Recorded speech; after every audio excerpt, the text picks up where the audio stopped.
Right now, somewhere in your life, there is a person who causes friction wherever they go, and they genuinely believe the friction starts with everyone else. That is not a contradiction. That is the actual mechanism.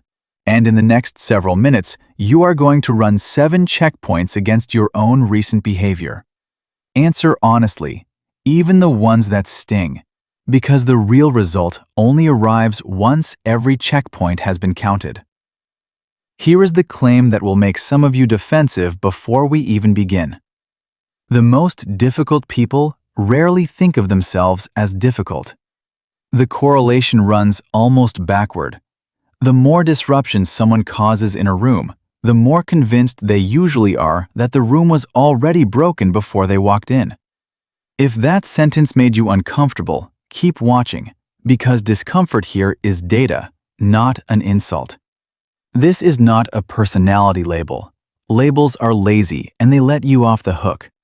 What you are about to run is a pattern check, built from real, established concepts in behavioral psychology, not invented buzzwords. Each checkpoint isolates one specific habit of mind. Score yourself honestly on each one, and hold the total until the end, because the interpretation is not what you expect. Checkpoint 1. Locus of control. Psychologists use this term to describe where you place responsibility when something goes wrong. When a plan collapses, do you scan for what you could have done differently? Or does your mind move immediately and automatically to who did this to you? There is no shame in an external instinct. Everyone has it under stress. The checkpoint is frequency. If your default explanation for friction is consistently other people, other circumstances, other people's incompetence, that is an external locus running on autopilot, and it is one of the clearest markers of someone who exports blame instead of absorbing information. Checkpoint 2. Emotional reactivity threshold. This measures how much space exists between a trigger and your response. Some people feel the spike of frustration and let 3 or 4 seconds pass before a single word leaves their mouth. Others go from calm to sharp in under a second, with no runway in between. A short threshold is not a moral failing.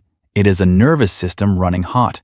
But a nervous system that never lengthens that runway will keep producing collateral damage in conversations that a calmer person would have handled cleanly. Here is where this gets uncomfortable for people who pride themselves on being blunt. Bluntness is often just a short threshold wearing a costume of honesty. Real honesty can be delivered slowly. Reactivity cannot. Checkpoint 3. Cognitive flexibility, specifically around changed plans.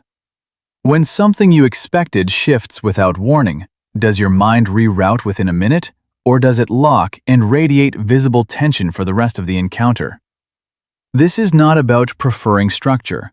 Plenty of highly capable people prefer structure. It is about what happens the instant structure breaks. Rigid discomfort is human. Rigid discomfort that leaks onto everyone standing nearby is the checkpoint failing. Checkpoint 4. And this is the one that exposes the most people without them noticing. It is called the fundamental attribution error, and it is one of the most replicated patterns in social psychology. It describes the tendency to explain someone else's mistake through their character, while explaining your own identical mistake through your circumstances. They were late because they are careless. You were late because traffic was insane. Same behavior, 2 completely different courts. And you are always the judge who shows mercy to exactly one defendant. Checkmate delivered against yourself without ever noticing there was a board. Run this checkpoint on your last 3 weeks of memory. Count how many times you extended yourself the circumstantial explanation while handing someone else the character verdict. If the number feels high, sit with that. Because this single asymmetry is responsible for more relationship damage than almost any other habit on this list. I want to pause the checklist for one moment, because what you are building right now checkpoint by checkpoint, is not just a score. It is a matrix of your own blind spots, and a matrix like that only holds value if you keep it close enough to consult before the next conflict, not after it.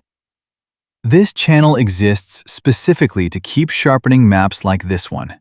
Stay near it, and patterns that used to run invisibly in the background start showing up on the surface where you can actually catch them in time. Checkpoint 5. Repair attempts. Relationship researchers who study conflict have found that the strongest predictor of a healthy dynamic is not the absence of conflict. It is what happens in the 60 seconds after a spike. Do you soften your tone, offer a small joke, reach out with some gesture that signals, "I am still on your side even though we disagree"? Or does the tension simply sit in the room, unaddressed, until enough time passes that everyone silently agrees to pretend it did not happen? People who struggle here are not usually cruel. They simply never learned that repair is a skill with steps, not a feeling that either shows up or does not. Checkpoint 6. Perspective taking under pressure. This is different from empathy in the abstract. Anyone can feel bad for a stranger in a documentary. This checkpoint asks something harder. Can you accurately state the other person's position in the middle of a disagreement with you, specifically right when you are the one who feels wronged?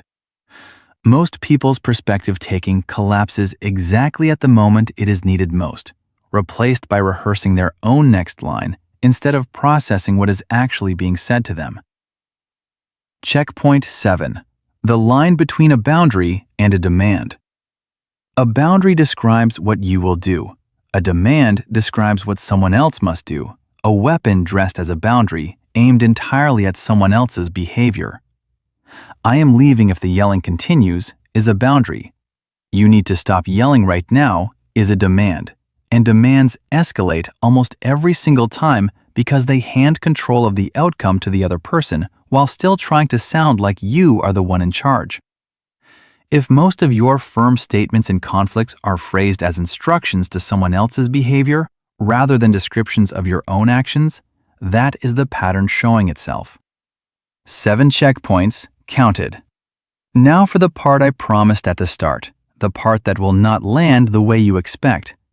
This was never a pass or fail test, and if you are waiting for a score that sorts you into difficult or easy, that framework was the trap, not the checklist.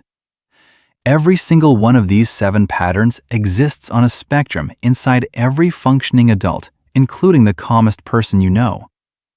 The actual signal is not whether you have some of these traits, everyone does. The signal is whether you can name the ones that showed up for you just now, specifically, without your mind immediately building a defense brief on your own behalf. That reflex, the instinctive scramble to explain away an uncomfortable result the second it appears, is itself the 8th and final checkpoint, hiding in plain sight the entire time. Difficult people do not fail this test because they score high on the 7 traits.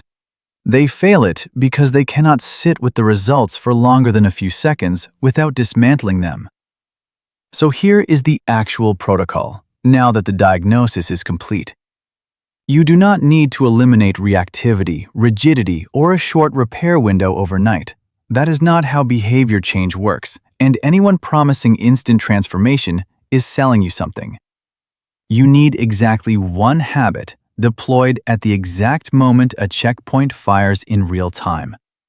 When you feel the spike, the lock, the urge to explain your own mistake through circumstance while judging someone else's identical mistake through character, you name it internally, silently, in 3 words or fewer.